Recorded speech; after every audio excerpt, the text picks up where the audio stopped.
Ladies and gentlemen, welcome back to the channel. Keith here from cmonthehoopscel. So I don't know, I'll put the pink jersey on. You know, I actually like this jersey, but let's kick this off. Motherwell preview tomorrow, midday kickoff on Sky Sports. What are we expecting, Tims? What are we expecting? I'd like to know in the comments below at the end of this video when you're finished watching it. I won't keep it too long, about 3-4 minutes, maybe possibly 7 minutes. We'll have to see. It's been a tough week, you know. It's been a tough week for all of us because the result the other night shows that we have not improved. I think we got a lucky result against Aberdeen, and that's my honest opinion. Yes, we played well against Lille, but the rest of the season, where is Celtic? Where are the 9-in-a-row champions? Where are the title challengers?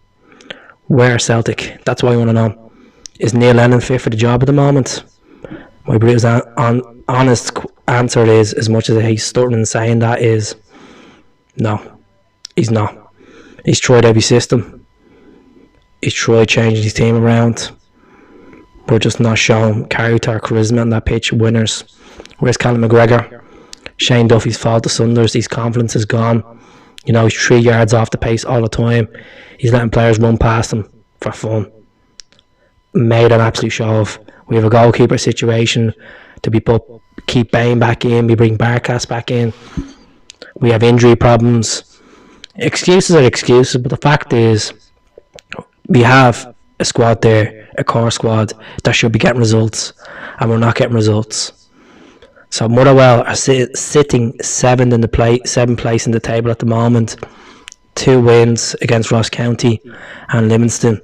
We all know how good Livy are, so for them to get a result against Livy is quite good for their confidence. Tony Watt's going to be playing against us. Former Tony Watt, 8 years ago, scoring against Barcelona. That guy, yeah, him. What are we expecting tomorrow?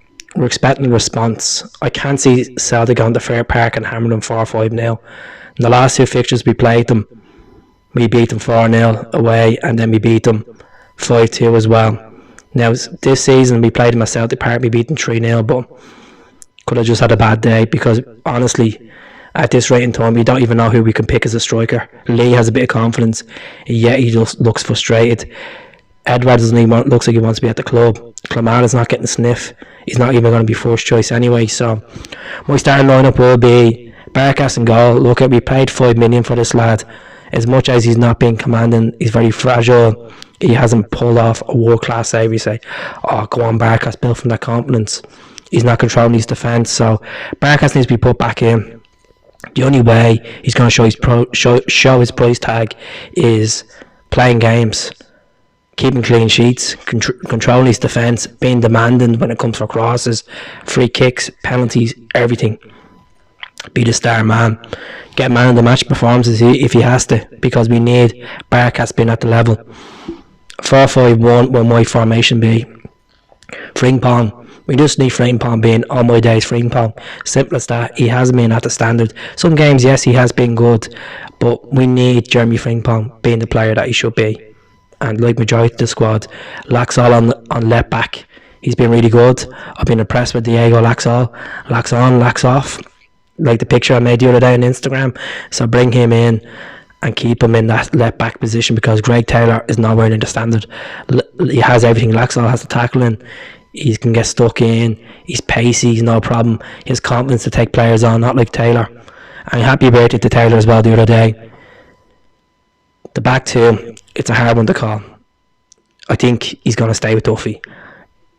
90% Celtic fans will say, no, do not play Duffy again, especially for this fixture. He needs to recover. He needs to recuperate. He needs to get his head together. I'd drop him for 2 or 3 games. So I'd keep Beaton in there and bring Al-Hamid in. We don't have many options. We can play Welch, we can play Anthony Ralston, but Al-Hamid has the more game time under them 3 selections, I would say. So bring him in. He has a partnership with Beaton anyway, playing for the national side of Israel, so get him in there. Drop Scott Brown. My midfield will be David Turnbull comes in with Scott Brown. Scott Brown on the bench. He can make an impact if he wants to come on the last 20 minutes with leadership skills. He's just being lost. The other night he was absolutely shocking. Defensively he was shocking. He couldn't control the team. He couldn't manage the team up that pitch and getting goals. and you didn't look like a captain the other night, Scott Brown. I'm sorry, Bruni, but that's the honest opinion. You know, I'm just going to keep going by previous games and try move on from it. But it's very hard when you get embarrassed at home for a team that's only played 2 games all in the last month.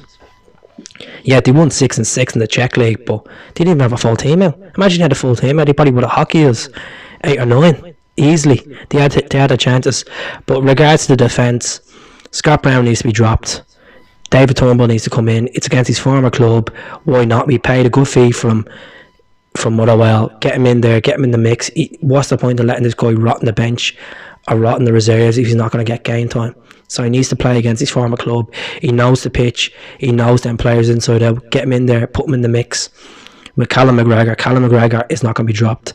As much as I like to see McGregor drop for a couple of games, he hasn't offered a lot. He has a couple of goals, yeah. He hasn't offered a lot. His tracking back's not great. His distribution of the ball hasn't been great as well. The other night he was absolutely shambolic. But Conor McGregor, when he's on form, he's unstoppable. He's the best midfielder in Scottish football. So I hope he gets it together. I'm going to have a bit of faith in him tomorrow. I hope he can stir the ship. He's not captain material, just to let you all know. I don't think he's captain material. But if he can get a goal and get the boys playing football, hell yeah. And I'm going to put in there beside him Olivia Nicham. I think Rogic is not going to play tomorrow. Could be on the bench. I don't think he's going to start Rogic. I think Rogic looked tired the other night. He's still not 100% full 90 minutes yet. But yeah, he got 80 minutes against Aberdeen the previous week, but I just changed it around. We have the midfield there, change around. Nicham has a good record against Motherwell away as well, scored some cracking goals against them. So Nicham in there, Ryan Christie on the right. Ryan is a battler. We don't have many options. We can play Karamoko in there, but Ryan, I prefer him. James is going to be out for another 2 months at least. So Ryan in there. On the left will be Mohamed Anusi. We don't have many options for left wingers. His attitude when he's found out the other night was disgraceful. I hope we'll never see that again from him. But he's a good player. When he's on top form, he's really good. But he just needs to live up to the value he's at. Like, Southampton paid big money for this lad from Basel. We got him on 2 seasons on loan. There are spells when he's unstoppable, but he just hasn't been the player. And sometimes I regret letting Scott Sinclair go and Johnny Hayes go because we don't have many options. Mikey Johnson's still missing in that position because he's still out. He's doing soft training, but hopefully we might have him back after international break. And then up front has to be Lee Griffiths. There's no point going with Edward. Edward's not fully fit. He doesn't look like he wants to be there at the club. Yeah, he might struggle. Last time he played away for us against Aberdeen, he struggled. You know, there wasn't enough service. I know it's a different team, but I think Motherwell will literally have their claws out tomorrow and ready to bounce on us, put pressure on us, because I think with Celtic scoring, it might lift the spirits. It should lift the spirits, but if we concede, it's just going to be so negative for the rest of the afternoon. And we can't afford to slip up tomorrow, because if we slip up tomorrow and Rangers win, 12 points, a couple of games in hand for us, but we don't look like we're challenging for that title. There's no togetherness in that team. You know, it feels like they're just individuals just there collecting the salary, and that's it. We need leaders, and Duffy's crumbling, as I said. Bruni didn't care when he came off the other night. He didn't care. I don't know if it comes to a case that him and Lennon have fallen now big time, but it's tough to call. It really is tough to call. I'm expecting 2-0 tomorrow, and I'd be blessed if we get 2-0 once we get the 3 points. But if we lose or drop points, I will be coming on YouTube and I will be saying Neil Lennon now, because I had enough of it. I just had enough of it. I can't stick by a man that I love so much and keep putting faith in. As I said before, this is like a relationship. If someone keeps cheating on you, are you going to keep taking them back? And you know deep down inside you're not happy. And we're not happy with this. We're not happy with the situation, the way Celtic are playing, the way the players are out there, the results. We're not even near competing for that title. We were embarrassed at home by the team that's on top of the table that look more hungrier. You know, Gerrard's approach to the game, he wears a suit, he has the players wanting to play from. Neil Lennon just folds his arms and sits down with John Kennedy and looks at John Kennedy, and John Kennedy says he doesn't know what to do. And John Kennedy's been there for how many years under 3 different coaches? So it's hard to call. I'm going to go with 2-0, and I think the goals are going to come from Christie and Griffiths. Play Griffiths tomorrow. Lee scored so many goals against against Motherwell. Obviously scored against Aberdeen as well. Against Motherwell, he knows what the crack is. Get him in there. If it doesn't work for him, change around, bring Yeti on, bring Clamara on, because Neil Lennon doesn't have a plan B. Celtic don't have a plan B, and we don't have winners at the moment. And the only way we can get them winners is we start turning these results around, start playing football, start showing the rest of the world and showing our fans that we are title contenders. So it starts tomorrow.